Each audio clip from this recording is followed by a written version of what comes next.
Et si on parlait de bons films français? Ouais?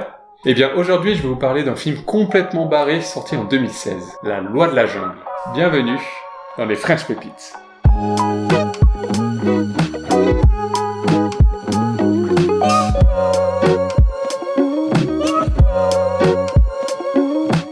La Loi de la Jungle est une comédie absurde écrite et réalisée par Antonin Perret-Jacot et sortie en salle le 15 juin 2016. Dans ce film, on suit un stagiaire du ministère de la Norme, interprété par l'impeccable Vincent Macaigne, qui est envoyé en Guyane afin de valider la conformité d'une piste de ski intérieure. Bien entendu, rien ne va se passer comme prévu, et il va vite se retrouver perdu dans la jungle avec une autre stagiaire appelée Tarzan et interprétée par la parfaite Vilma Laponce.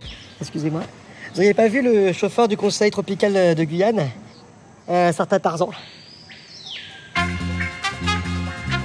C'est moi. C'est vous Tarzan.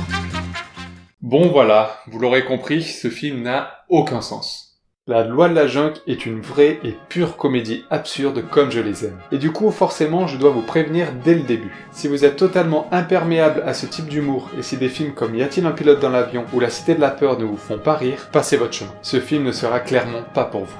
Mais pour tous les autres, ce film est une vraie pépite assez méconnue, mais qui mérite qu'on y jette un œil. Ce qui frappe en premier dans ce film, c'est son rythme effréné dans tous les sens du terme. Car oui, La Loi de la Jungle a été tournée avec une fréquence de 22 images par seconde, au lieu des 24 ou 25 images par seconde habituelles. Du coup, le film est légèrement accéléré, ce qui accentue fortement le côté burlesque. Le débit de parole des personnages est donc très rapide, les mimiques et les gestes des acteurs sont accentués, et tout cela nous rappelle les films muets burlesques de la première moitié du XXe siècle de Charlie Chaplin ou Buster Keaton. Et ce côté jusqu'au boutiste dans l'absurde se retrouve tout au long du film. Que cela soit pour les gags visuels ou pour les dialogues qui n'ont ni queue ni tête, tout est complètement barré. Et ce genre de comédie est tellement rare de nos jours que ça fait un bien fou. Au-delà de l'humour, l'absurdité des situations représente également une critique acerbe de notre société.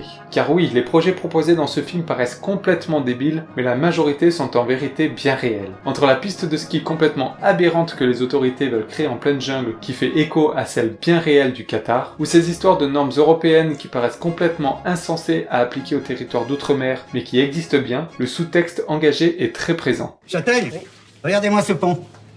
Ouais, je reconnais, oui. Au début, personne n'en voulait. 10 ans pour le construire. 5 ans qui sert à rien. L'Europe l'a financé. Et maintenant interdit aux voitures brésiliennes de rouler dessus à cause des normes européennes.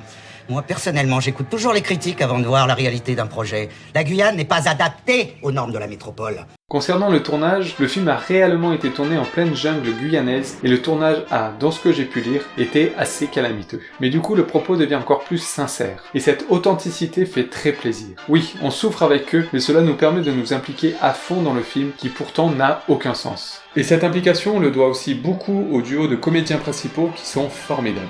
Le rôle principal est interprété par le génialissime Vincent Macaigne, qui est connu pour son côté un peu apathique et qui fait des merveilles ici. Pour ceux qui ne connaissent pas trop, on a pu le voir par exemple dans Le Sens de la Fête du duo Toledano-Nakache, mais aussi récemment dans la sublime et douce pépite Les choses qu'on dit, les choses qu'on fait d'Emmanuel Mouret. Mais de mon côté, quand j'ai vu La Loi de la Jungle en 2016, c'était la première fois que je voyais cet acteur, et je dois dire que je suis tombé instantanément amoureux de son côté maladroit et un peu simplé. À côté de lui, Tarzan est joué par l'incroyable Vilma Laponce, qui nous subjugue tout au long du film. Elle est juste drôle et crève l'écran de son talent. Surtout, son personnage est formidablement bien écrit et est pour moi l'un des gros points forts du film. Tarzan est le seul personnage féminin du film, mais quel personnage! Elle est une femme forte qui tue de sang-froid des serpents, défonce la gueule des méchants et est peut-être le seul personnage qui a des actions un peu sensées du film. Et pour le coup, Vilma Laponce est totalement crédible dans ce rôle et est en quelque sorte le repère protecteur sur lequel on s'accroche tout au long du film. Pour finir, il est aussi important de noter que le reste du casting est aussi très bon, avec une flopée d'acteurs qu'on prend grand plaisir à revoir, notamment l'inconnu Pascal Légitimus, le professeur de la série H Jean-Luc Bidot, ou encore le talentueux Mathieu Amalric. La Loi de la Jungle est une véritable pépite assez méconnue, et que tout amateur et amatrice d'humour absurde doit découvrir. Donc oui, La Loi de la Jungle peut être directement rangée parmi les pépites du cinéma français. Et heureusement, il y a plein d'autres films que l'on va pouvoir ranger avec lui. Du coup, à très vite pour une nouvelle French Pépite.